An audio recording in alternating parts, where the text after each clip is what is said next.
Okay, so before starting interview, so let me give you a few instructions and then we will start. Okay, so this is going Okay. to be mock interview and it will be recorded and then later it will be posted on YouTube. And the second thing is, if you know the answer, so you can tell the answer. If you don't know, you can ask me to skip the question. Okay. Okay. So are you fine with that? All the Yeah. instructions? Okay, great. So I have gone through your profile. So you mentioned like 2 years of experience in automation as well manual and automation testing. So let me ask the questions related to manual and automation testing, like along with the Java and the Selenium. So first, let us start with the manual testing. Okay. So before that, so can you please introduce yourself? Yeah. I'm currently working as a senior testing and support engineer right now at a Okay. company, Okay. and I'm handling the manual testing and the automation for the. At the moment, I'm handling only the automation parts. Okay.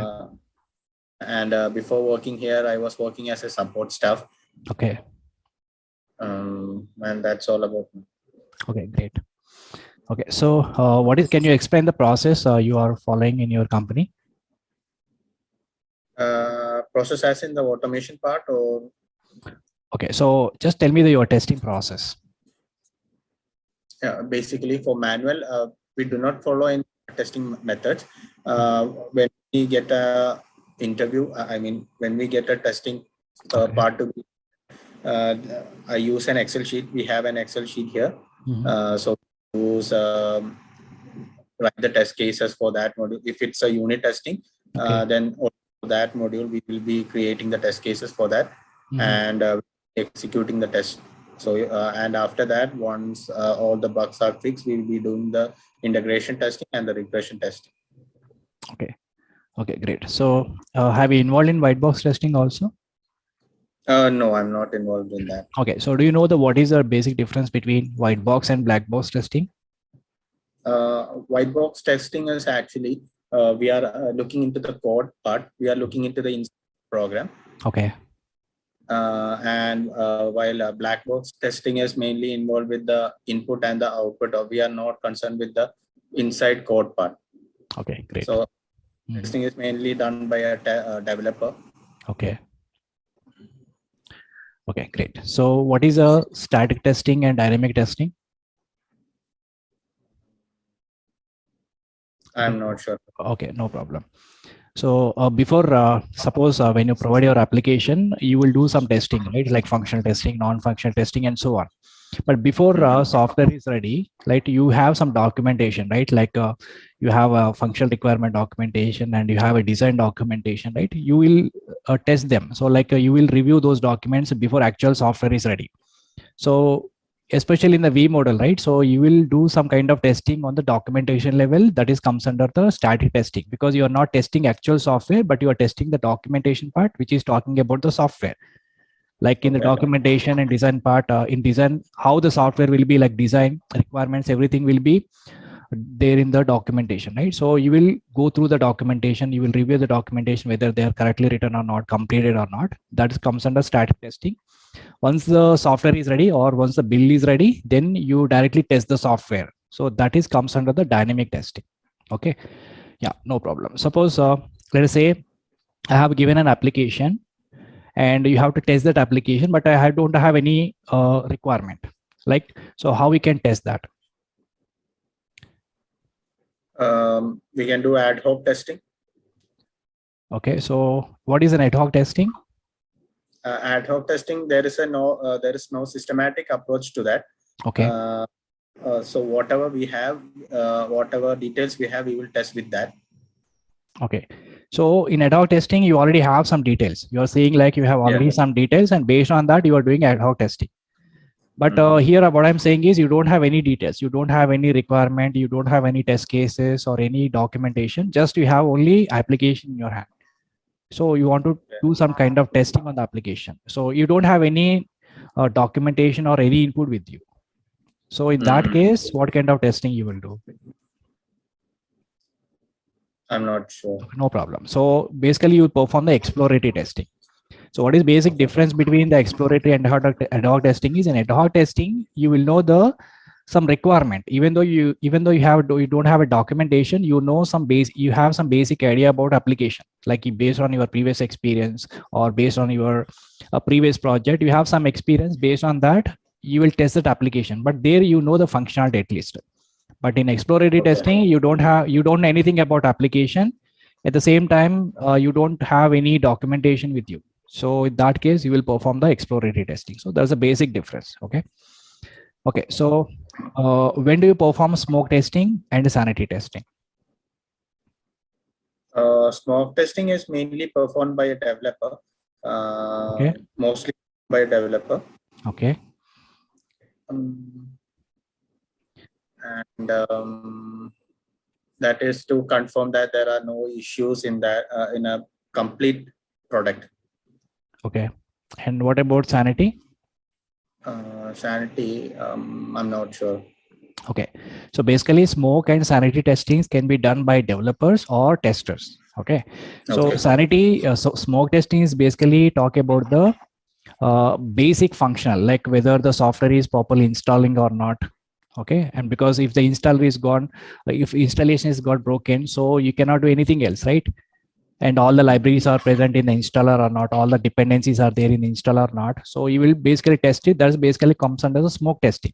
So even the developer also can do it. Developer, before providing the build to the testing team, so they can do smoke testing, right? Even testers also, they can do the smoke testing, because while at the time of installation, all the libraries are properly installing or not, they can test it. That's called smoke testing. And even so, what is sanity testing? Sanity testing is done by the testers. So once the build is installed, whether the basic functionality is working or not, because main application is homepage is displaying or not, login is working or not, because until unless the login is working fine, you cannot test the other features or other functionalities, right? There's a basic functionality testing which comes under the sanity testing. So first smoke testing will be done, and then sanity testing will be done. So smoke testing can be done by developers as well as testers, whereas sanity testing will be done by the testers. Okay, that's the basic difference. Okay, so do you know what is the difference between build and release? Build is actually something we take from the code. It is a jar file. Okay. If it's in a Java program, then we take a jar file. Okay. And the release part is we give that to the end user. Okay.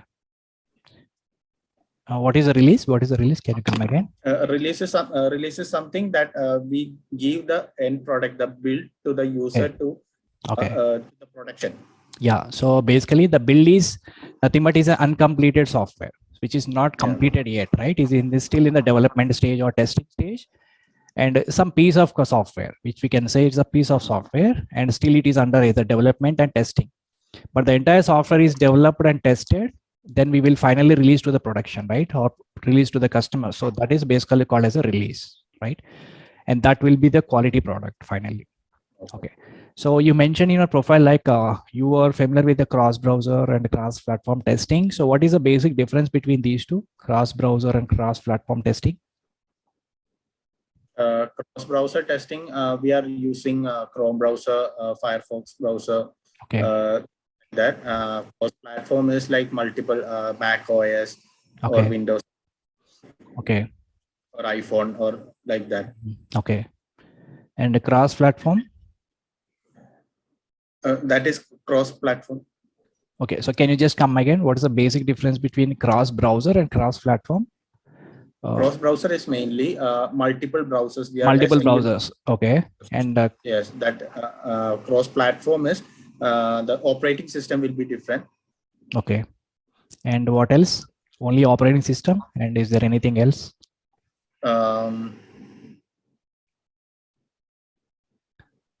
I think that's okay. So along with the operating maybe system, mobile. Right. So that is the platform, mobile platform, and mobile platform model. Yes, and different operating systems and different configurations, different hardware configurations. So all these things comes under the cross-platform. Okay, great. Okay, so while writing the test cases, normally how to write the test cases? As I mentioned earlier, we have a Excel sheet.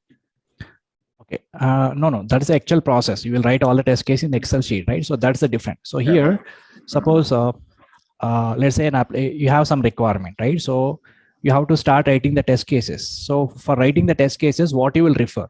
What is the input for that? And while writing the test cases, will you follow any techniques? There is no specific technique for that. We will understand what the program is. If we are given a web page to test, we will understand all the modules, what is functionality or the complete functionality of the product that we are given. Okay. And we make a test case from that. So how a user will interpret that. Okay. And do you know any testing techniques? Even though if you are not used in project, but generally, do you know any testing techniques? It's mainly waterfall model. No, I'm not talking about software development process models. I'm talking about software testing techniques. So while writing the test cases, so have you followed any testing techniques while writing the test cases? No. Okay. Do you know like what is equivalence class partitioning, boundary value analysis, or decision table? Have you heard about these things? Yeah, I have heard about boundary value analysis and all. Okay. Not use that. Okay, no problem. So they are actually techniques. Okay, equivalence class partitioning, boundary value analysis, like a decision table, error guessing. So basically, we use these kind of techniques while preparing the test cases and test data in software testing. Okay. Do you know about agile process? How the agile process will different from other process models? I just know the basic functionality of an agile process. Okay. Gone through all the documents on how agile process functions. Okay. So what is an additional thing you can see in the agile model? How it is different than other process models? Agile process is like it's a 2-week sprint. Okay. 2-week sprint. So all the programming and the testing goes side by side. Okay. So there is no complete stop to the the production build. So when there is a bug, it's done, and that is side by side tested, and it's released. Okay. So what is the main advantage? What is the advantage of agile process model? What is the main benefit? From the customer side. So what is the main benefit he will get when you follow the agile process model? There is no delay for his process for a change to occur. Okay. Yeah. That's the main advantage. So yes. There is any issue, they can do it simultaneously. Right. And moreover, the customer will get the frequent releases, right? He don't need to wait for the complete build, right? Or complete software. So very frequently after every sprint, we will able to deliver the software to the customer, and parallelly he can use the software, and again he come back and tell what are the latest changes are required, so that we can accommodate in the software. So that is the main specialty of the agile process, right? Okay, so in agile, do you know about what is product backlog and sprint backlog? Sprint backlog is something in a sprint we assign all the tasks to the specific number of people, and there will be a specific target for a sprint. So if there is something that has not been done in a sprint, that is called a sprint backlog. Something if not completed.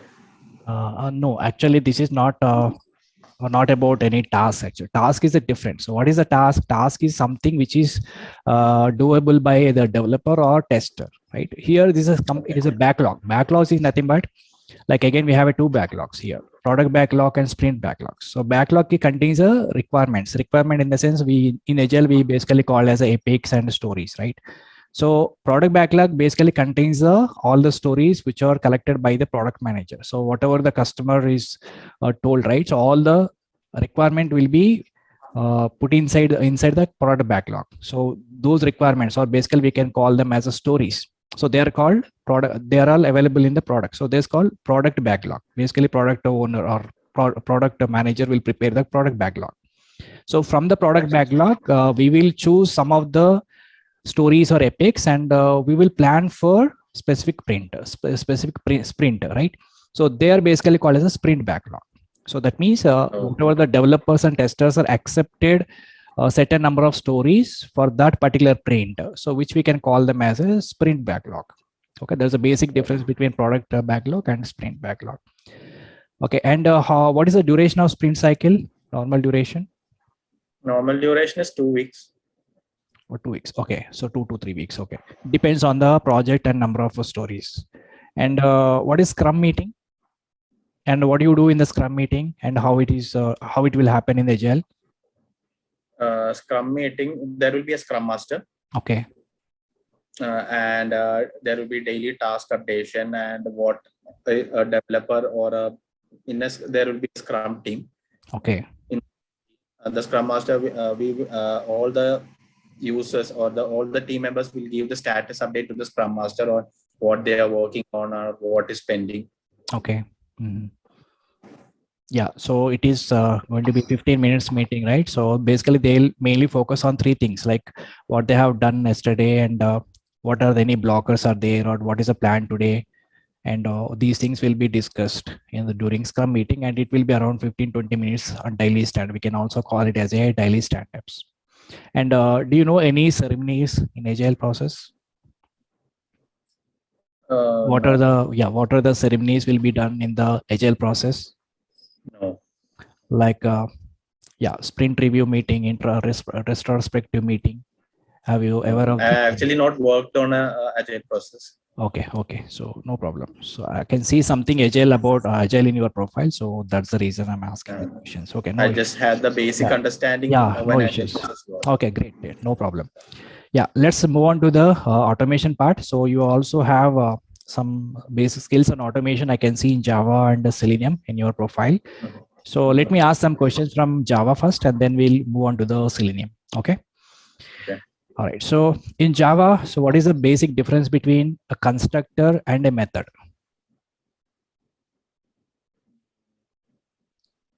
Do you know what is constructor in Java? A constructor has the same name as the class. Okay. And method is something we create to run like initiate something or create an object. We can either there will be a return type. Okay. So can we create constructor methods both in one single class? Yes. Okay, so then what is the difference? What is the purpose of constructor, and what is the purpose of creating the method?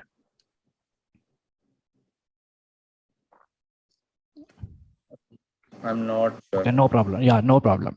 So basically, in the class, we can create a constructor to initialize a variable. Suppose if you have any variables declared in the class, if you want to assign some data to those variables, normally we can create a constructor. So whenever you create an object of that class, the constructor will automatically invoke.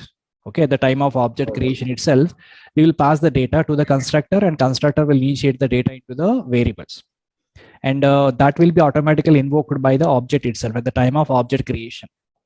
And why we create a method in the class? The method is normally having some logic, so which may take parameters or may not take parameters, or may return a value or may not return a value, depends on your requirement. You will design the methods in the class. So if you want to invoke the methods through the object, so as soon as you created an object, and through that object you can explicitly call the methods, right? So that is the basic difference between constructor and methods. All right, so no problem. So do you know about overloading concept in Java? What is overloading? Multiple arguments are passed through the same method. Okay. So multiple arguments in the sense, what is the basic concept of overloading? Can you elaborate? No. Okay, no problem. So basically overloading is nothing but we can create multiple methods with the same name in the class. Suppose when you create a class, we can have multiple methods with the same name. But when you have a same name, again, the methods will be duplicated, right?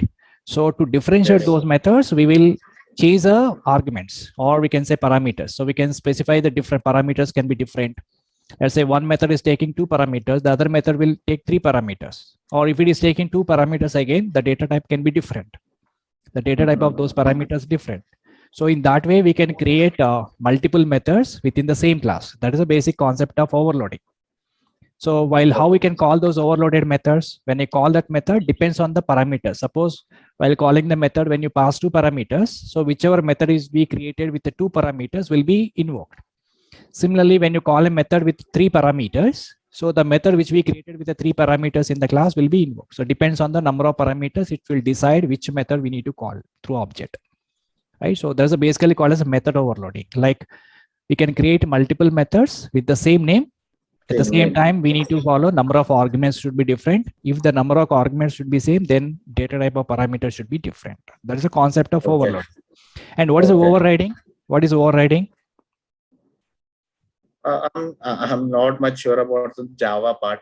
Okay, no problem. Okay, let me just leave that concept and okay, let me move on to the automation part. Yeah. Okay. So okay, and for example, you have 100 test cases. And how we can choose the test cases for automation? How we will know what test cases to be automated? What are test cases should not automate? On what basis you will choose the test cases for automation? The tasks which are repeated multiple times. Okay. Task, that is what we choose for automation. Okay. Something that which can be run parallelly. Okay. Yeah, so that is one of the criteria, right? So suppose you have test cases, like those test cases, every time you want to execute in every cycle. Basically, we can call them as a retest cases and regression test cases. And first priority goes to those type of test cases. So whenever you start automating test cases, we need to give the high priority to those test cases, and first we will automate them. Okay. Right? That's the basic criteria: regression test cases and retest cases. Because retest case, in the sense, same number of test cases will execute again and again multiple times. So we need to put a lot of time and effort there. So if you automate those test cases, a lot of time will be reduced, effort will be reduced. So the first priority is always go to data-driven test cases. Like data is required, some test cases, right? Huge data will be there. And then regression test cases, we will choose for automation testing. Okay. Okay. All right. So in automation, in Selenium especially, are you know about locators concept in Selenium? Do you know about anything? Yes. Yeah. Yes. So what are the different locators are supported by Selenium?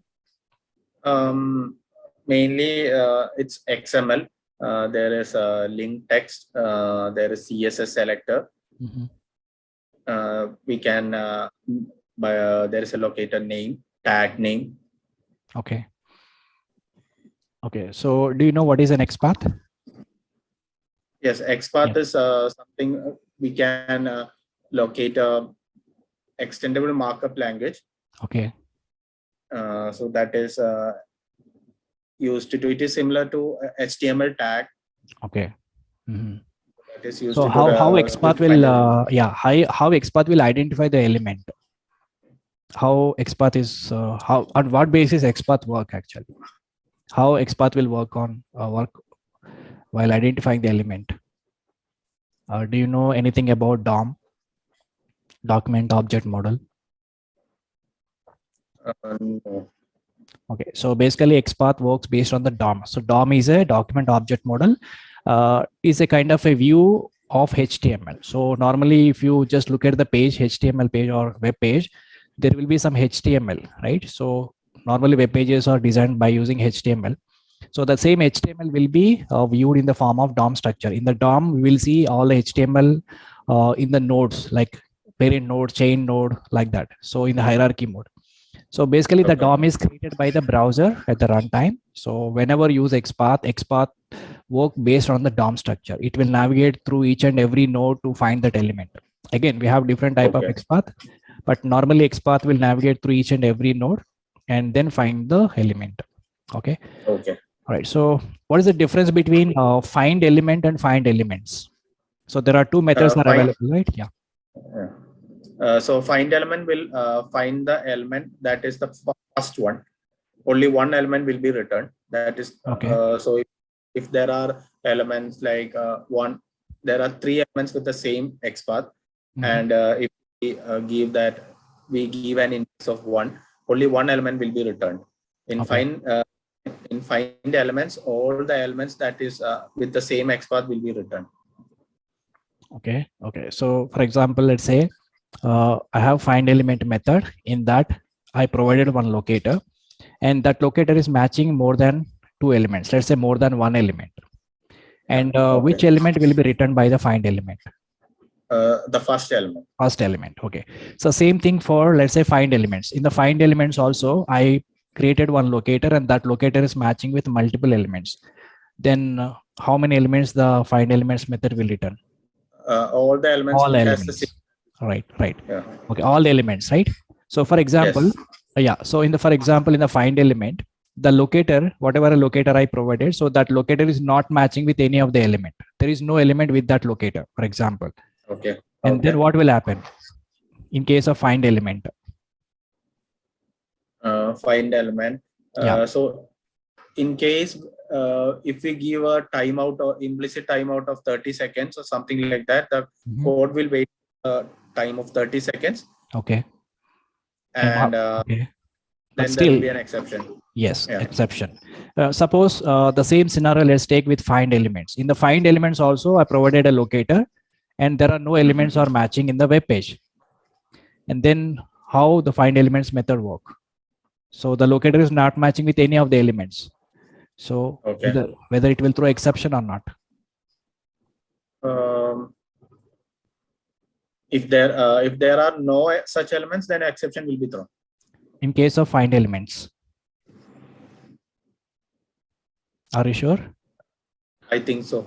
Yeah. I'm not sure. Okay, so no problem. So in case of find element, it is basically trying to find a single web element, right? So as per the locator, if the element is not there with that locator matching, so it will obviously throw the exception.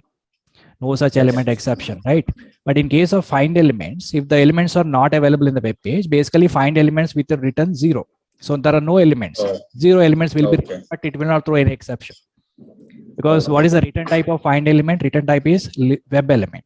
Find element method will return the web element, whereas find elements method will return the collection type, set collection, right? Set of list collection, list of web element. So if there are no elements are matching, find elements method will not throw any exception. It will just return the 0 elements. Okay, that's the difference. Okay, so what is the difference between close and quit commands? Close and quit. Sorry, I not get that. So what is the difference between close and quit? For the close command, okay, it will only close the current window on which we are working on, or the automation part in which window the automation part is working on. Okay. Driver.quit, it will close all the instances of the driver. Okay. So is there any other differences? Okay, no problem. Okay, that's fine. So for example, close method will close a specific browser, right? So suppose whichever driver is focused, which is going, and quit command will close all the browsers. Suppose let us I have 10 browsers are open. Okay, 10 browsers are open. I want to close based on my choice. Let's say I want to close second browser or fifth one or eighth one. So how we can do that? How we can close it?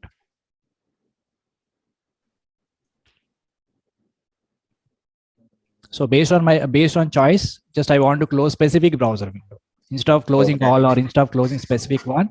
So I want to close multiple browser windows, but based on my choice. Okay. We can provide a index for quit. Return a parameter. Will it take any parameters? Will it take any parameters? For close, they won't take any parameters. Okay. In quit, I'm not sure. Okay, no problem. I think in quit also they won't take any parameters. Okay, so they don't take any parameters basically. So okay, so do you know about like get window handle, get window handles? Do you know about these two methods, get window handle and get window handles? Yeah, I just know about that. Okay, so what is the use of get window handle and get window handles? I don't know. Okay, no problem. So actually this is related to my previous question. So if you have a multiple browser windows, if you want to close it based on your choice, let's say I have 10 browsers are open and I want to close specific ones based on my choice. So then we need to get the browser window IDs. And how we will get them by using get window handles. Get window handle will return the browser ID, like browser window ID, one single browser window ID. Whereas get window handles will return the multiple browser IDs. So first we need to capture them. And then we need to write a loop statement, like we can repeat each and every ID, browser window ID. We need to switch to each and every browser window, and whichever browser window occurs based on the ID, that will be closed. So it depends on our choice, we can close. But here we need to write a logic actually by using get window handle and get window handles. Okay. Okay. Yeah. Okay. So what is the use of actions class? Have you used actions class? Yeah, actions class, mainly we can use hover functions or right click functions. Okay. Yeah. So basically actions class provided different methods. So by which we can perform the mouse operations like mouse over, right click, double click. Okay. So what is a method we can use to perform right click action? Context to click dot perform. Yeah. Context click. Okay. So what is the difference between actions and action? Do you know about action? No. Okay, no problem. So actions is a basically class which is provided all the methods by which we can perform the mouse operations, right? So there is something called action interface. So which can store the action. So action interface can store the action. That means suppose when you do some mouse operation, let's say action class object, let's say act dot, so context click of some element dot build dot perform, you will write the statement, right? So when you say build dot performs, the action will be completed. But when you say only build, right? So that will return the action object. So that action object will be stored in the action type of variable. And then we can complete that action by using perform method. So that's the basic actions is a class, action is an interface which can store an action. And perform is a method by which we can complete that action. So there are two things here, creation of action and performing the action. Okay, build method basically creating the action, then perform will complete that action. So that is a basic difference. Okay, so how to handle the drop down? Let's say we have a drop down window, right? So I want to select a option or value from the drop down. So how we can do it? Any idea? If there is an element, we can use that to click on the element. Okay. And we can hover over to the specific element under the drop down on which we want to click, and then the element. Okay, so do you know anything about select class? No. So actually the drop downs we can handle through select class. Okay, so when I see the drop down in the HTML, you can see the select class, select tag. So whenever you see the select tag, by using select class, we can handle the drop down. So suppose if you don't have a select class, we have other approaches to handle the drop downs. Okay, just go through them, and which is very important also in automation. Okay, so how to achieve the parallel testing? Suppose I have a test case I want to execute on multiple browsers at the same time. Okay. So how we can do it? We can use TestNG. Okay. TestNG to do that. We can in the pom.xml file we can add a keyword named parallel. Okay. So that will be used to run the test cases in parallel. Okay, great. Do you know about assertions in TestNG? Assertion. What is an assertion? I'm not sure about that. Okay, so basically assertion is a validation pointer. So if you want to compare something, right, if you want to make test method or fail or passed, so you need to add assertion, right, in TestNG. So without assertion, we cannot say there's a test case. When you automate a test case, there should be some validation pointer, right? In TestNG, how we can apply the validations by using assertions. So very important. Okay, you have to learn that. Okay. Do you know about data provider in TestNG? Data provider is mainly for configuration files. Is it for that? No, actually. So data provider is one of the important feature in TestNG by which we can perform the data driven testing. Like suppose you want to execute the same method with the different sets of data, and that data will be provided by another method.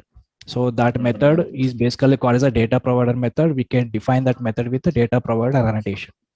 Okay. That is Actually, basically, yeah, related I to have. data driven. Yeah. Okay, I'm not used much of TestNG. Okay. I Okay. mainly page object model. Okay. So what is page object model? That is, we are having, we can use methods and classes, and there will be object repositories. So there will be, we can reuse the code and better understanding of the models. Okay. So what is the use of page object model? Mm, What is the benefit you will get from page it's object the model? main benefit is that we can reuse the code. Okay. Methods can be called in multiple places, Mhm. and a person can easily understand where the methods are called. The names will be used similar to that. Okay. Okay.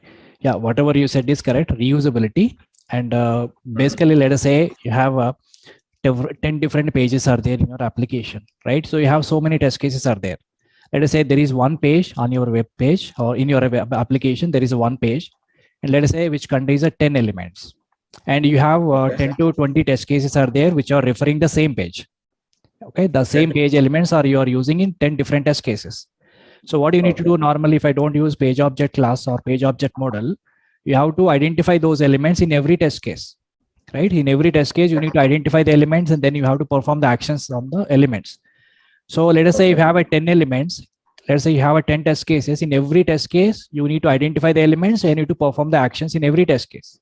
And what is the problem in this? The first problem is you are repeating the same and the duplication is there. And suppose tomorrow, let's say some attributes or properties got changed for those elements. You want to change the locator. Then what you need to do, you need to go to each and every test case, and then you need to modify those element attributes. The locators you need to modify, right? Because your same elements you referred in multiple test cases. So that is a problem. Okay. So to overcome this particular problem, we go with the page object model. So in the page object model, what you will do for each and every page, we will create a separate class, page object class. So there we will maintain all the locators and action methods. Yes. So the same page object class will refer in multiple test cases. So in that way, we can avoid the duplication. And tomorrow, if there is any update in the attributes, we can directly go and modify the page object class. So that will automatically impact it all other test cases. Okay, so got it. So that's the main advantage of page object class. Okay, so this is all about Selenium. So I'm done my side. Okay, you answered well. So especially for manual testing, but you need to prepare more on Java, especially Selenium, because I have asked some basic questions. I have not asked any practical oriented questions. So I have just asked some theoretical questions, very basic. Okay, but whatever you know, you answered well, but you need to prepare more on Java, especially Selenium. Okay, because you have a 2 years of experience in automation, but by this time you should know more. Okay. Okay. People will expect more based on this experience. Okay, so that's it. You perform well, but you need to prepare well. Okay, possible, I'll take another mock interview if possible. Okay, meanwhile you can just prepare again. Yeah, I will try to. I will do well on Java next time. Yeah. Sure. Yeah. That's all. Thanks for attending the interview. So thank you. Bye.